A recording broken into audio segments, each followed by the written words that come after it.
എല്ലാവർക്കും സായി കൃപാവാണിയിലേക്ക് സ്വാഗതം. ഓം സായിറാം.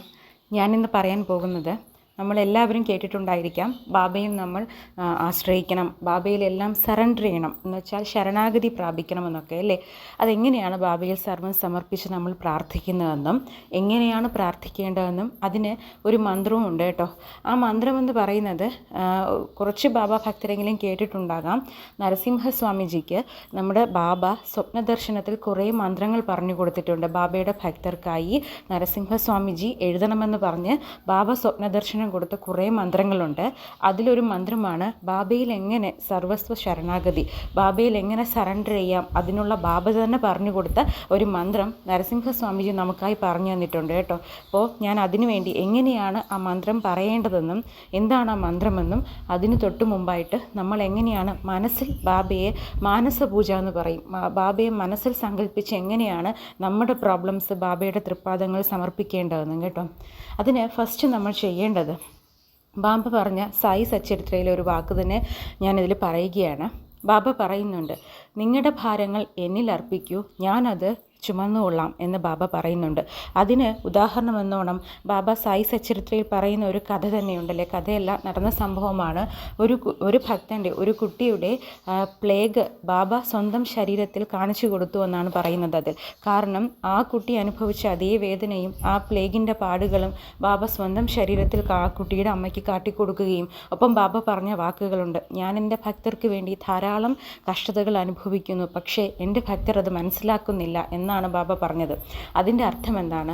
നമ്മൾ ഒരു കാര്യം ബാബയോട് പറയുന്നു, നമ്മുടെ ഒരു പ്രശ്നത്തിന് പരിഹാരമായിക്കോട്ടെ, നമ്മുടെ ഒരു ബുദ്ധിമുട്ടായിക്കോട്ടെ, വിഷമമായിക്കോട്ടെ, എല്ലാം പറഞ്ഞു കഴിയുമ്പോൾ സ്വാഭാവികമായിട്ട് നമ്മുടെ ഉള്ളിലെ ഒരു ഭാരം കുറയണമല്ലേ. എങ്കിൽ മാത്രമേ നമ്മുടെ പ്രാർത്ഥനയ്ക്കൊരു ഫലം ഉണ്ടാവുകയുള്ളൂ. പക്ഷെ നമ്മൾ എന്താണ് ചെയ്യുന്നത്? ബാബയോട് പറയുന്നു, നമ്മുടെ എല്ലാ സങ്കടങ്ങളും പറഞ്ഞ് ഭാരം ഇറക്കി വെച്ച ഫീലല്ല നമുക്കുണ്ടാകുന്നത്. പകരം വീണ്ടും നമ്മൾ എന്താണ് ചെയ്യുന്നത്? അതിനെ ഓർത്തിങ്ങനെ ദുഃഖിക്കുകയാണല്ലേ. അപ്പോൾ നിങ്ങൾ യഥാർത്ഥത്തിൽ നിങ്ങളുടെ പ്രാർത്ഥനകൾ ബാബയുടെ തൃപ്പാദത്തിൽ സമർപ്പിച്ചിട്ടുണ്ടോ? അല്ല.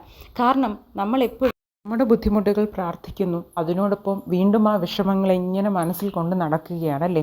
അപ്പോൾ ഇനി അങ്ങനെ ചെയ്യരുത്.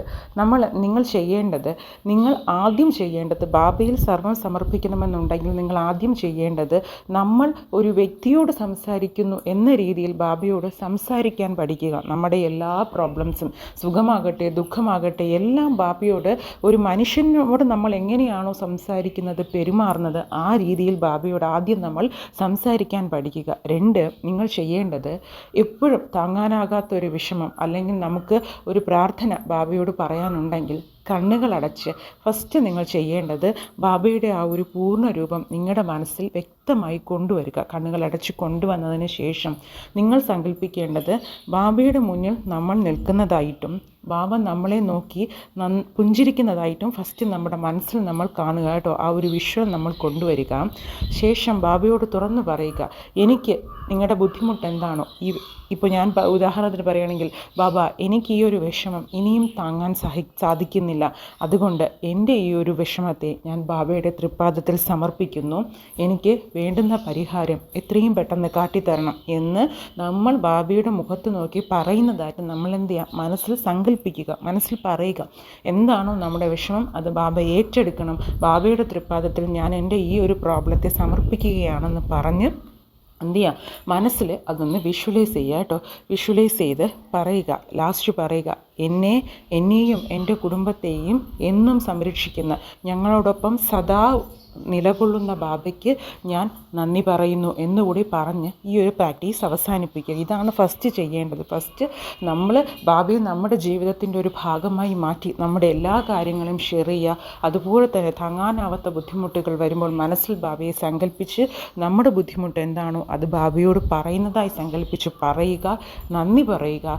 ശേഷം നിങ്ങൾക്ക് എപ്പോഴും ഉപകാരപ്പെടുന്ന ബാബയിൽ സർവം സമർപ്പിക്കുന്ന ഈ ഒരു മന്ത്രം നിങ്ങൾക്ക് ആദ്യമൊക്കെ നോക്കി വായിക്കൂ. ശേഷം ഡെയിലി റിപ്പീറ്റ് ചെയ്യുന്ന സമയത്ത് നമുക്ക് സ്വാഭാവികമായിട്ടും ആ മന്ത്രം നമ്മുടെ മനസ്സിൽ പതിയും കേട്ടോ. വളരെ പവർഫുള്ളായിട്ടുള്ള മന്ത്രമാണിത്. മന്ത്രം ഇതാണ്: തസ്മാത് സർവേഷു കാലേഷു മാമനുസ്മര കർമ്മസു മൈ അർപ്പിത മനോ ബുദ്ധിർമാമേ വൈഷസ്യ കർമ്മസു സമസ്യം. ഇത് കേൾക്കുമ്പോൾ കുറച്ച് ബുദ്ധിമുട്ടായിരിക്കാം. ഞാൻ സ്ക്രീനിൽ കൊടുത്തേക്കാം എന്താണെന്ന്. അത് ആദ്യം നോക്കി വായിച്ച് ഡെയിലി റിപ്പീറ്റ് ചെയ്യുമ്പോൾ ഉറപ്പായിട്ട് നിങ്ങളുടെ മനസ്സിൽ പതിയും. അതിൽ പറയുന്ന അർത്ഥം ഇതാണ്: ആരാണോ അവൻ്റെ കർമ്മങ്ങൾ എന്നിൽ സമർപ്പിച്ച് മുന്നോട്ട് പോകുന്നത്, അവൻ്റെ ജീവിതം വളരെ മനോഹരമായി ഞാൻ നയിക്കും എന്നാണ് പറയുന്നത്. ബാബയിൽ നമ്മൾ സർവം സമർപ്പിച്ച്, നമ്മുടെ ഓരോ കർമ്മങ്ങളും ബാബയിൽ സമർപ്പിച്ച് നമ്മൾ മുന്നോട്ട് പോവുകയാണെങ്കിൽ നമ്മുടെ ജീവിതം ബാബ തന്നെ വഴികാട്ടും എന്നാണ് ഈ മന്ത്രത്തിൻ്റെ അർത്ഥം. ഉറപ്പായിട്ട് നിങ്ങൾ ഈ ഒരു മന്ത്രം ഓർത്ത് വയ്ക്കുക. എഴുതി വെച്ച് വായിക്കുകയോ എങ്ങനെ വേണമെങ്കിലും ആദ്യം എഴുതി വെച്ച് വായിക്കൂ. കുറേ ദിവസം റിപ്പീറ്റ് ചെയ്യുന്ന സമയത്ത് നിങ്ങൾക്ക് സ്വാഭാവികമായിട്ടും ആ ഒരു മന്ത്രം നിങ്ങളുടെ മനസ്സിൽ പതിയും. വളരെ പവർഫുള്ളായിട്ടുള്ള ഒരു മന്ത്രമാണ്. എൻ്റെ പേഴ്സണൽ എക്സ്പീരിയൻസിൽ നിന്ന് ഞാൻ പറയുന്നതാണ്. ഇതറിഞ്ഞൂടാത്ത ഓരോ ബാബ ഭക്തർക്കും വേണ്ടി ഞാനിത് പറയുകയാണ് കേട്ടോ. നിങ്ങൾ ഈ ഒരു മന്ത്രം കഴിവതും റിപ്പീറ്റ് ചെയ്യുക കേട്ടോ. ഇതുപോലെ ഒരുപാട് മന്ത്രങ്ങൾ നരസിംഹസ്വാമിജി വഴി നമുക്ക് ലഭിച്ചിട്ടുണ്ട്. ഓരോ വീഡിയോസിലും ഞാനത് പറയാം കേട്ടോ, ഓരോ ആവശ്യത്തിനായിട്ടുള്ളത്. അപ്പോൾ ഇതെല്ലാവരും ഒന്ന് ബാബ ഭക്തരായ എല്ലാവരും ബാബയ്ക്ക് വേണ്ടി ജപിക്കൂ. നിങ്ങൾക്ക് എപ്പോഴും ബാബയുടെ ആ ഒരു പ്രസൻസ് നിങ്ങളുടെ കൂടെ തന്നെ ഉണ്ടാകും. നിങ്ങൾക്കത് അനുഭവിച്ചറിയാൻ സാധിക്കും കേട്ടോ. എല്ലാവർക്കും എല്ലാവിധ നന്മകളും ബാബ തരട്ടെ. ഓം സായിറാം.